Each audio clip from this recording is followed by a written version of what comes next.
Good afternoon, Malta. My name is Dr. Ian Yeoman, and what I'm going to talk to you about today is the long view, climate change and tourism and how it's changing.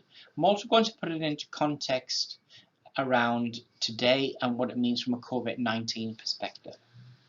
So I hope you enjoy this 30 minutes presentation. At the end of the 30 minutes, we'll then have discussion for questions. My name is Ian Yeoman. I'm a specialist researcher in the future of tourism. So some people call me a futurologist or ball gazer. I'm very passionate about the future, and I learned my trade as the scenario planner at Visit Scotland. If you look at the photograph on the left, you will see two people. One's me and the other one's Hugo, my personal assistant. I'm the one with less hair.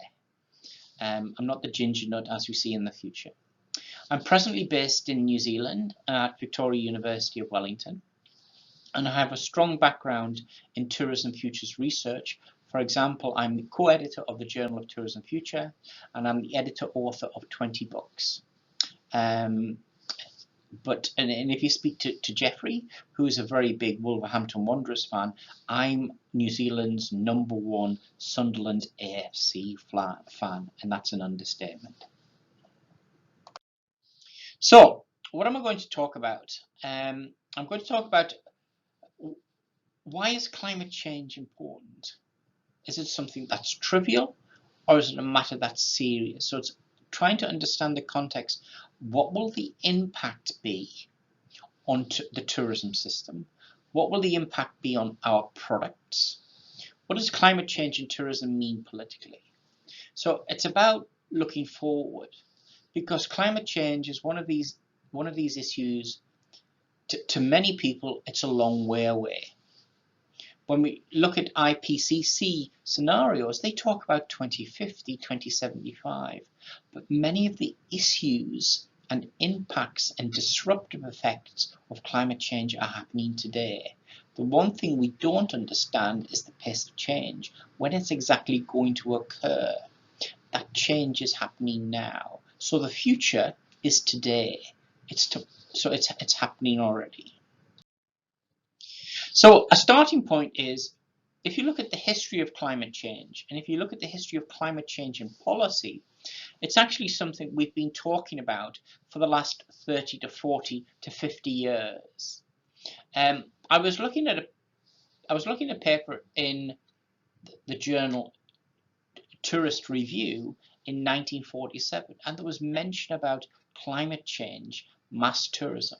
More recently, 50 years ago in the 70s, there was this paper that talked about what is the impact of mass tourism on destinations.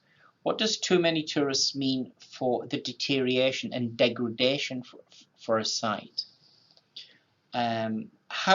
What does too many tourists mean from exploitation of resources perspective? So if you look at the history of climate change and the history of climate change policy, this is not a new debate, and it's rich in the tourism literature from that perspective. And looking at the consideration today is there's an issue with climate change, and if we talk about climate change as a pandemic, we can draw parallels with COVID-19. There's this paper that was published in World Development by Botson this year, and he says COVID-19 pandemic exposes the fragility of our globalized society to shocks. He talks about a natural system, fundamental concerns, and the impact of COVID-19 about sustainability in our way of living. Because the issues that have driven COVID-19, like population growth, mobility, food systems, mass travel, are all similar issues we draw from climate change. The impact of climate change is all about transport, mobility, the impact of climate change on food systems, health risk, So there's a clear correlation between the issues and structures of climate change with COVID-19. So they have parallel importance. The obvious difference, one is happening now very dramatically, whereas climate change is more of the slow burner, more of the long-term effect. But the advantage of climate change is we can now prepare and make decisions for the future, develop policies for mitigation and adaptation, whereas COVID-19, we're in the middle of it, it's happening now.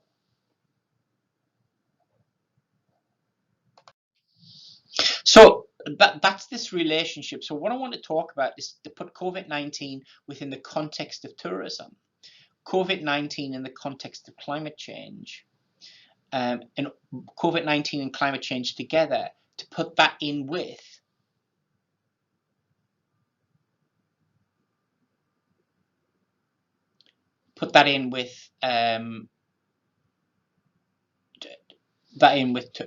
from a tourism perspective.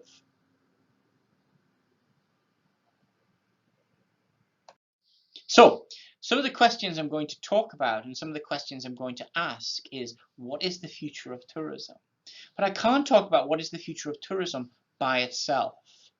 I've got to talk about what is the futures of tourism, because me personally, I can't say exactly what is the future of tourism, because there's no such thing as one future, only a range of alternatives.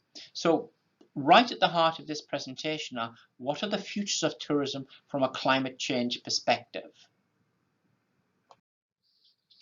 The starting point is to understand how the world changes. These are the long-term drivers of change. These are the slow-burning drivers of change. So fundamentally, drivers of change are things that are structural, things that are inescapable forces. They're usually slow trends, unlikely to have significant differences from year to year, and they will impact upon you as the consumer. And to me, there are probably about 8 global drivers of change. Those drivers of change are globalization. We live in this global society without doubt, and you can't get away from that. Globalization is the big issue, and tourism is a global phenomenon. International tourism is about the movement of people from A to B and crossing borders. So tourism is the world's most global industry. The other shift in power, the other significant element is, what are the drivers of change from a global power perspective? And that's about, where is the power today and where is the power tomorrow? And that's fundamentally about, look to China, look to Southeast Asia, because that's where wealth is coming from. These are the countries that will shape policy more deterministically from a tourism perspective. Tourism is about wealth and affluence. Tourism and travel is discretionary spend. So you need to understand where the middle classes of the world are coming from. But also it's about the relationship between a country. It's about affluence and inequality. Because tourism in very developed economies or developing countries is a world of unequals.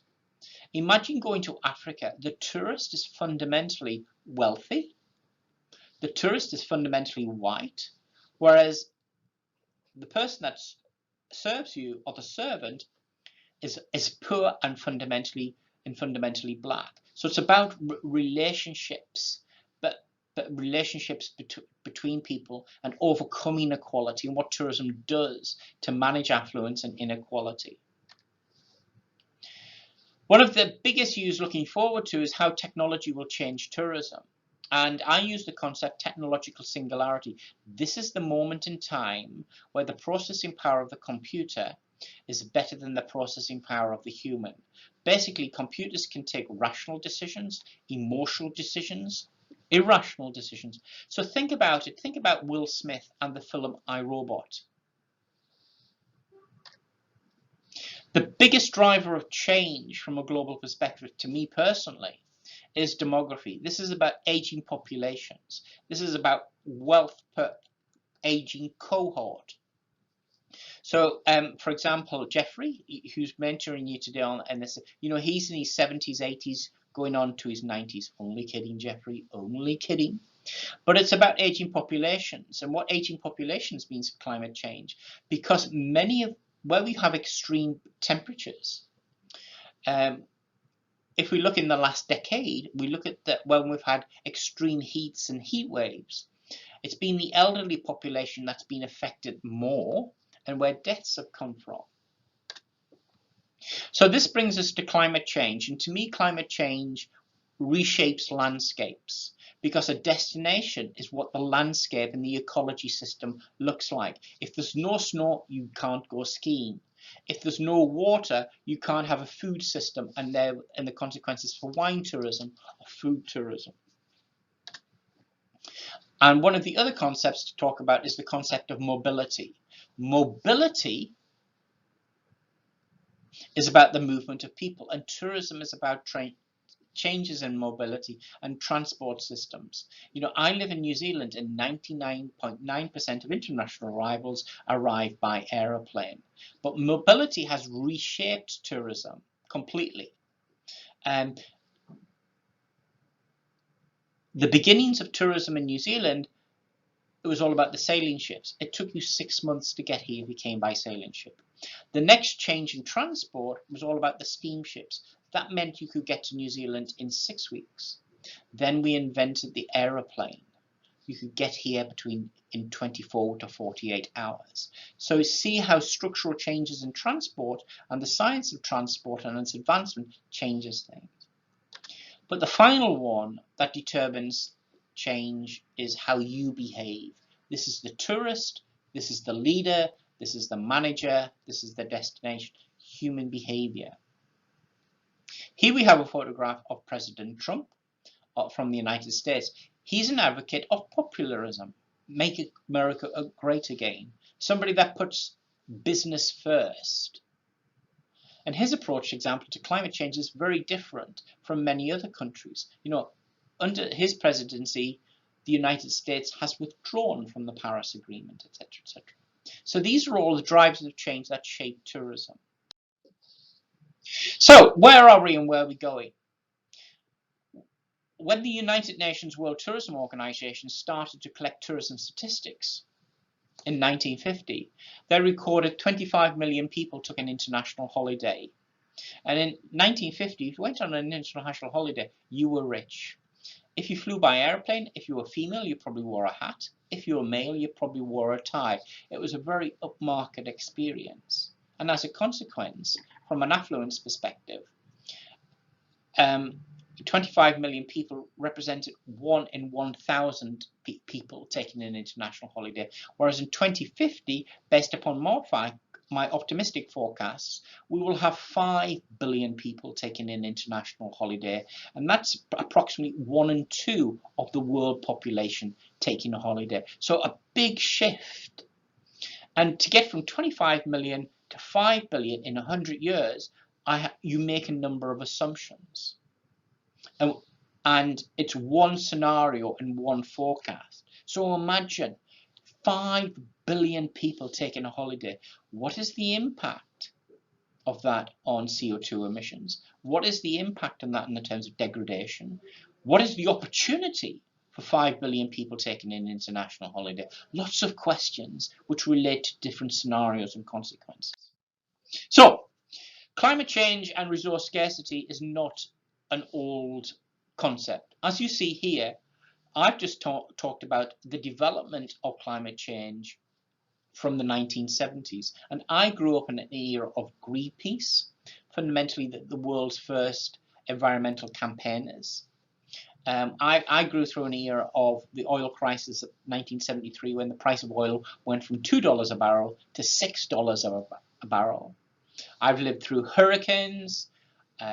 I've lived through China becoming the most pollutant country in the world, overtaking the United States. I've been through many climate change agreements, Kyoto, the Paris Agreement, Rio, etc., etc. So the debate and the development of climate change and policy is not new. Our key question is, where do we go from today? So the key question is, what is the future?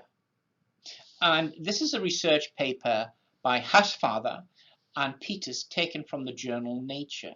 And they talk about a range of scenarios. They talk about what will the planet Earth look like in the year 2050? Will we see global temperatures in the worst case scenario at 5 degrees increase, or will it be 4, 3, 2.5 or 1.5? All of these questions are asking you, in different scenarios, what is the impact of tourism in 2050, 2060, 2080, and at the end of the century? How will the world change? What will tourism look like? So you've got different degrees of temperature, different degrees of CO2 emissions and global warming, and they all have different perspectives. And it's important from a climate change perspective to understand these consequences of where they go. So, what is the future? Well, the future is about several dimensions. To me, there's no one single future. The future is about, it's something that can't be observed, but it's something you can understand. It's something you have a conception about. When you're talking about the future, the important thing to me is it also should have a degree of skepticism and a degree of doubt. Lots of people say, oh, that can't happen, but it does happen. The future is full of uncertainty, and one of the roles of my work is to make sense of that future. And I use the technique of scenario planning, which we'll come on to in a minute. The future is very complex. It's fundamentally, it's about driver one. It's not about driver one or driver two or driver three in isolation. It's understanding the impact and relationship of those drivers of change between them. It's very difficult to say when something's going to happen in the future. Precisely, this will happen in 2050, this will happen in 2040. More what I do is to say the future could look like this. These are if these conditions come about. And it's taking those conditions and interpreting different ways. And this is what James Daytner, a professor of future studies at Hawaii University, talks about. He says the laws of the futures are, the future cannot be predicted, but alternative futures pondered. And this is what I mean by Daytner's laws of the future. He talks about future one, a world of continued growth. Basically, the past is a representation of the future.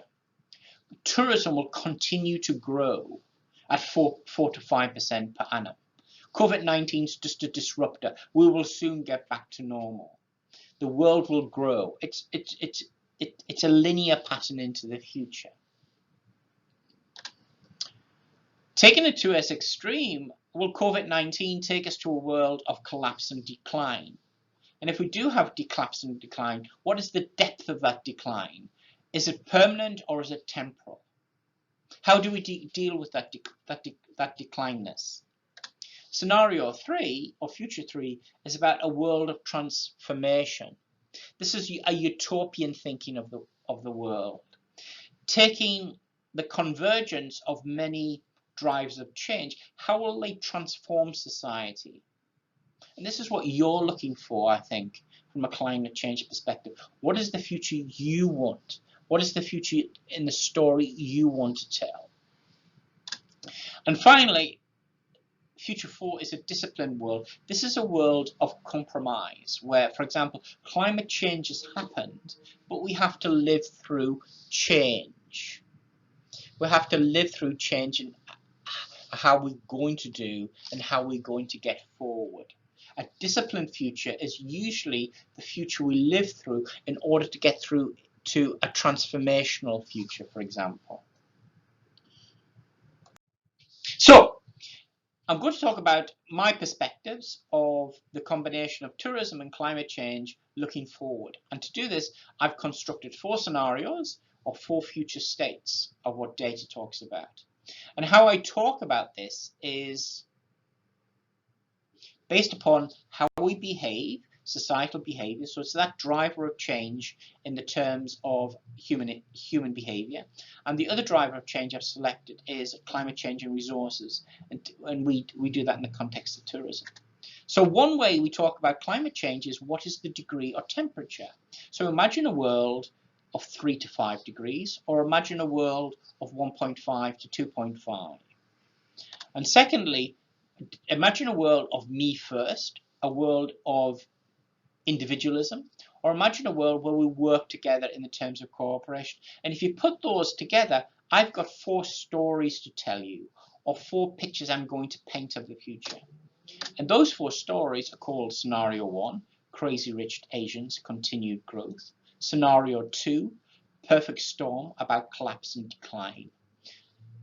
Future 3, Planet Earth, Transformational Future. Or Scenario 4, Future 4, It Just Happened, a Disciplined Future. All of these are like film titles or book headlines. They describe a world and how it could be. So let's talk about each of the 4 scenarios within context. The first scenario is called Crazy Rich Asians. You've probably seen the film Crazy Rich Asians. It's based upon that. This is based upon the rise of China, Singapore, and the Far East, and their desire to travel. It presumes the rising middle classes.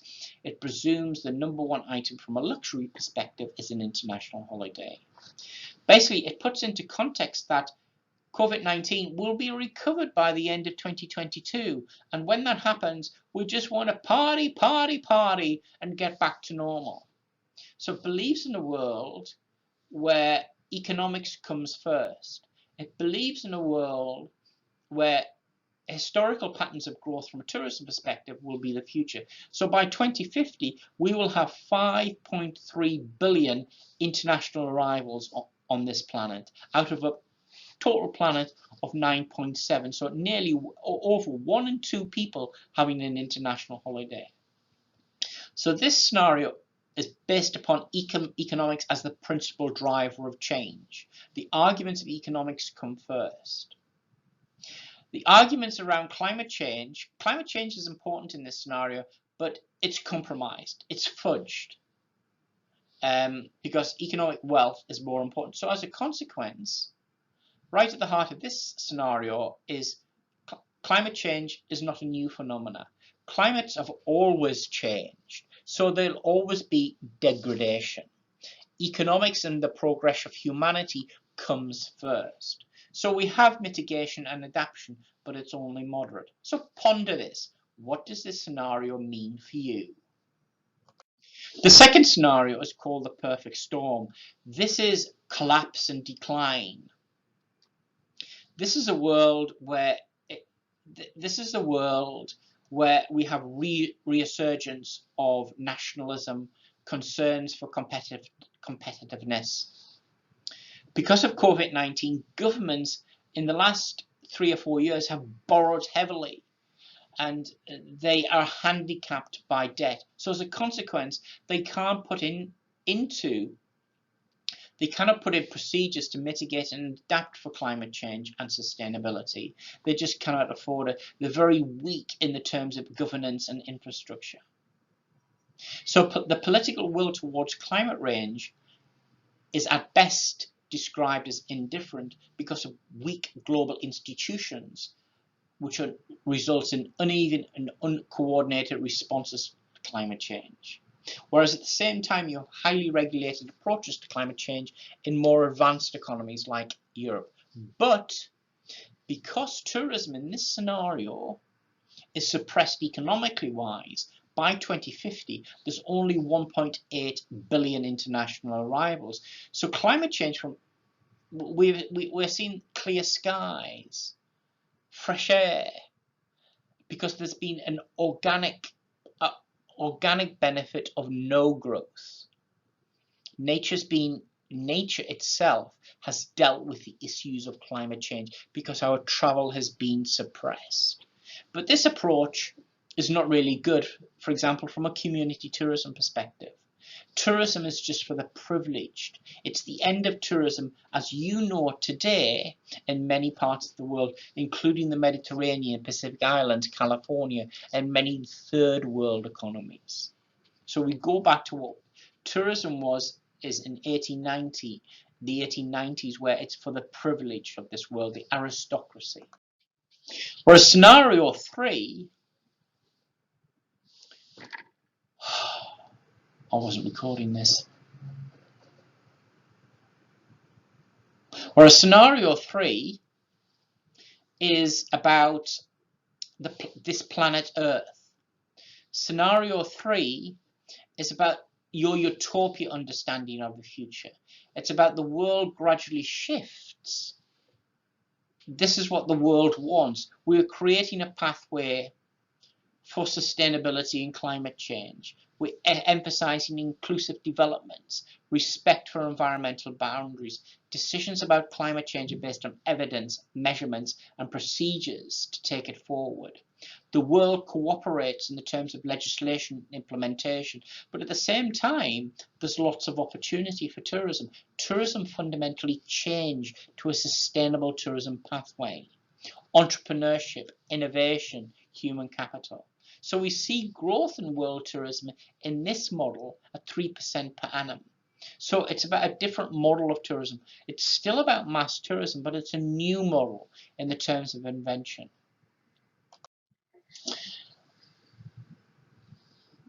The fourth scenario, it just happened. Imagine a world where, in a disciplined world, where we've been talking about climate change for the last 50 years, and we're still talking about climate change in the next 50 years. Basically, we can't agree to things. We can't agree to change. So it's a bit uncoordinated. Some countries are doing it and some countries are not. So as a consequence, climate change changes. It just happens. We've been left behind in the terms of doing it. And whatever we do to respond to climate change, it's not good enough or it's too late. And as a consequence, tourism fundamentally shifts. So in the year 2020, imagine 60% of Europeans took a beach holiday in the Mediterranean.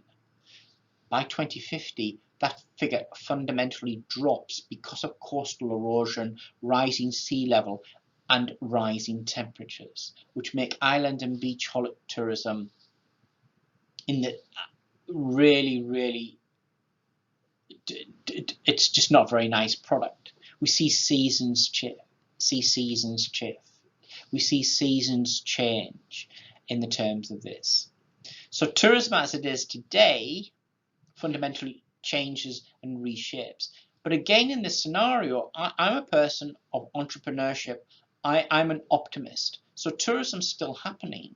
So in 2050, there are 2.5 billion international arrivals, where the average growth rate is 2%, because the tourism industry still responds, still changes. It's not the end of the world like global collapse. So if we put all of those four scenarios together, what does it mean? So here we have four scenarios: Crazy Rich Asians, The Perfect Storm, Planet Earth, or It Just Happened. So what are the things we're asking? What I'm going to talk about now, what are the signals of each of those scenarios happening today? What are the things you need to observe and indicate? Because these are not futuristic scenarios. These are scenarios with signals of presentism, signals of things happening today. And what I mean by that is, if you take the scenario Crazy Rich Asians, it's a film that's happened. The world is full of those crazy rich Asians who want to holiday, party. This is about the rising middle classes, driving the growth of tourism going forward. So there's a strong degree of truthfulness in that trend, in that scenario. Whereas in scenario 2, The Perfect Storm, the collapse of society, the degree of truth that I've got here and the evidence that I've got to support that is, there's been a recent publication by the Australian Defence Forces, the Ministry of Defence, basically saying, prepare for the end of the world. Well, not literally. What I mean to that is Australia must prepare for multiple pandemics, multiple crises, bushfires, climate change, and global insecurity. So we must prepare from a perspective for resilience and adaptation. Whereas scenario 3, this transformational economy, and there's strong evidence of countries doing this. So for example, Norway has said by 2040, all domestic flights will be by electric aircraft. So Norway as a country has facilitated legislation, incentivized the development of electric aeroplanes. So dramatically saying we're going to reduce CO2 emissions and we're going to be a very clean and greened country. Whereas scenario 4 just happened, we're already seeing evidence and consumers' awareness of where climate change is. So this is a survey by the Foresight Factory, a UK-based global think tank of consumer trends. And they ask questions about economics and environmental concerns. And even if you ask them within the context of COVID-19, what's the biggest threat to society long term? Even with COVID-19, it's still climate change. And what they have said is 79% of Chinese middle class visitors are really concerned about climate change in the way they live. So this is the consumer in China saying, climate change will affect me. Climate change is going to change my behavior. So if you take all of the 4 scenarios, what is the risk in each scenario? The risk in Crazy Rich Asians is, if we don't address the issue of climate change and sustainability, is this going to be the end of tourism as we know? Will society rebel against tourism? And will tourism become the dirty word of society? And this article is taken from Tourism Geographies, which is an academic publication, which looks at that proposition, which looks at that scenario in the terms of how will tourism end, because people think tourism is a dirty word. Whereas the perfect storm is a reality. Imagine if the world ran out of water. Imagine if cities and destinations did not have any water. If you don't have water, you don't have people, you don't have a food system. And that's the reality of climate change. That's the reality of soaring temperatures in cities like Cape Town, where they haven't invested in infrastructure and where they've got climate change, they've got leakage. This is a city that nearly ran out of water in 2018. Whereas planet Earth, basically there's a whole bodies of research is, if you do not adapt to climate change, you will be left behind. If you as a tourism destination do not take climate change seriously, you will be left behind. You will be the tourism destination of failure. And the other comment I'm going to make in scenario 4 is called not in my term of office. And this is a behavioral concept from a political perspective where politicians often fail to undertake expensive measures to limit low probability risks that are unlikely to happen within their term of office, because there's no short-term insufficient reward. And from a climate change perspective, it's all about climate change is going to happen in 2050. It's not about today. It's something long-term and tomorrow. So I'll wait for the next politician to take the decisions. So if we look at the 4 scenarios, I'm asking you a range of questions for you to ponder and think about. And we can discuss these in the discussion forum. Which future are we acting out today? So from your perspective, which future are we close to today? Is it future 1, future 2, future 3, or future 4? Something to ponder. Another question, if you look to the future, based upon the decision making we take today, what do you think is the future that is most likely to occur? Do you think the future is going to be Crazy Rich Asians, The Perfect Storm, Planet Earth, or It Just Happened? Next question to you, which is the future you want to? Which is the future where we should focus and drive policy decisions towards Crazy Rich Asians, The Perfect Storm, Planet Earth, or it just happened? What is the future we should strive for and get to? The last question is, which is the worst case scenario? Which is the scenario you don't want to occur? Because each of the four scenarios has risks, has degrees of complacency, has degrees of degradation. So which one should we work not to achieve, to slow down? And finally, each of those scenarios has decisions. You've got to think of decisions to take. So Crazy Rich Asians is, what are the strategies from a mitigation and adaptation perspective you would do to curtail or manage this scenario? Scenario 2 is, how do you avoid a perfect storm? Scenario 3, how do you prepare for a very different future? And scenario 4, how do you ensure it's not too late in the terms of that? So if you put all of those together, considering all four scenarios, what are the decisions I am going to take now?